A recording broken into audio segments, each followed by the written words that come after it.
Kemudian juga ada beberapa poin sedikit di sini sebagai penutup adalah peran Talha di perang Jamal, dan ini sedikit sebenarnya sudah saya singgung juga pada saat Ali ya. Waktu perang Jamal, Talha, Zubair dan Aisyah radhiyallahu anhum majma'in membaiat Ali di Madinah. Setelah membaiat Ali radhiyallahu anhu di Madinah, mereka keluar ke Mekah. Tentu Aisyah duluan ke Mekah, Talha dan Zubair sudah ada di Mekah, gitu kan. Kemudian mereka dikirimi surat oleh orang-orang Irak. Saya jelaskan di akhir cerita Ali yang lalu. Kemudian dia dikirimkan surat bahwasanya kesinilah kalian bertiga, kami akan membantu kalian, karena waktu itu Talha, Zubair dan Aisyah meminta kepada Ali, tangkap pembunuhnya Utsman. Kami akan dukung kalian untuk itu. Lalu ternyata pada saat Aisyah, Talha dan Zubair menuju ke Irak, ternyata pasukan orang-orang Irak yang saya sudah katakan itu hari, mereka adalah banyak sekali pengkhianat, gitu kan.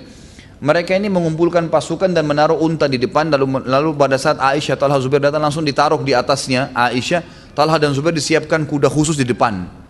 Waktu itu juga mereka mengirim surat kepada Ali sambil berkata, wahai Ali, sesungguhnya Aisyah, Talha dan Zubair telah keluar mau melawanmu. Ali keluar dari Madinah tidak paham apa-apa nih, sampai hanya ketemu dua pasukan, Talha, Aisyah dan Zubair juga tidak faham masalah ini. Maka terjadilah peperangan akhirnya dan fitnah yang terjadi di antara mereka, gitu kan. Tapi pada saat Talha dan Zubair, ini ada cerita nanti Zubair juga kita jelaskan. Talha dan Zubair waktu melihat di pasukan Ali ada Ammar ibn Yasir. Ammar ibn Yasir ini sahabat Nabi yang mulia.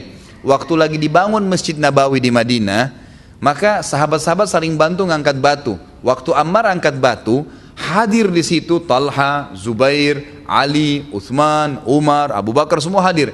Tapi saksi bahasan kita ada di situ, Talha, Zubair juga ada. Kemudian Nabi SAW mengatakan, kesian Ammar ini. Ditunjuk Ammar sahabat Nabi. Nanti dia akan diperangi kelompok yang salah. Kelompok yang salah. Waktu Talha dan Zubair lihat ada Ammar di pasukan Ali, berarti ini kita yang salah nih.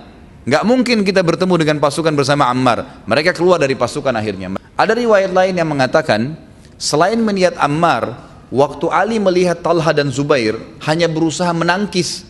Dan Ali juga berada di depan pasukan, mendekati Talha dan Zubair sambil berkata, dulu pernah ada riwayat sahih juga menjelaskan, waktu Talha, Zubair dan Ali lagi bertiga di hadapan Nabi SAW, Nabi pernah bilang, ingat kalian berdua ditunduk Talha dan Zubair, nanti akan menghadapi teman kalian ini, ditunjuk Ali, dalam kondisi kalian mendoliminya.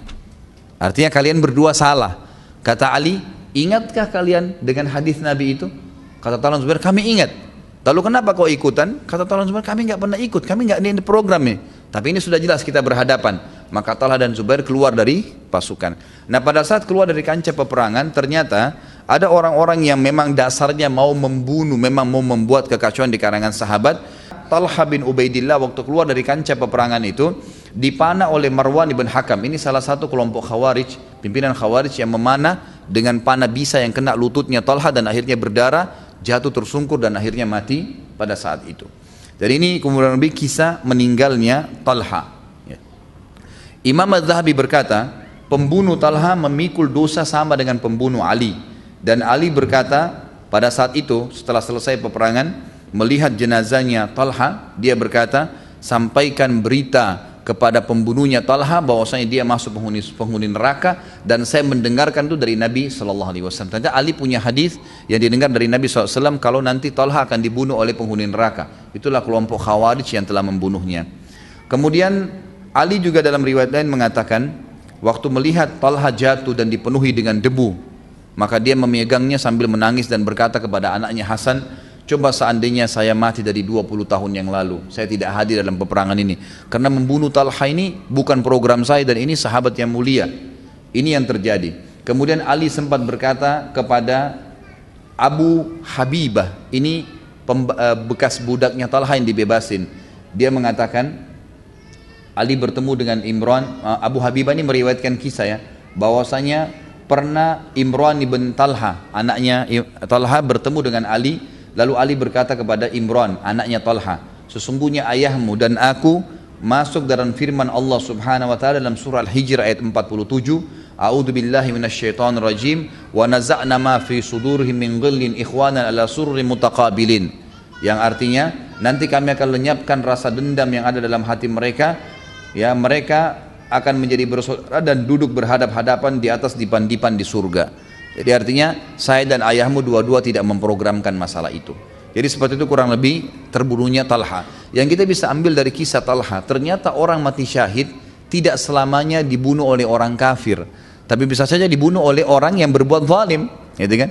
Talha dihitung mati syahid oleh Nabi SAW ternyata karena dibunuh oleh Marwan ibn Hakam tadi, pimpinan orang Khawarij yang memang zalim. Dia tidak mau perang berhenti, sementara Talha mau keluar dari peperangan tersebut, akhirnya terbunuh. Dan sebagai penutup, pada saat Talha sudah meninggal dunia, penulis buku di sini mengatakan Allah menjaga jenazahnya, jasadnya setelah dia meninggal.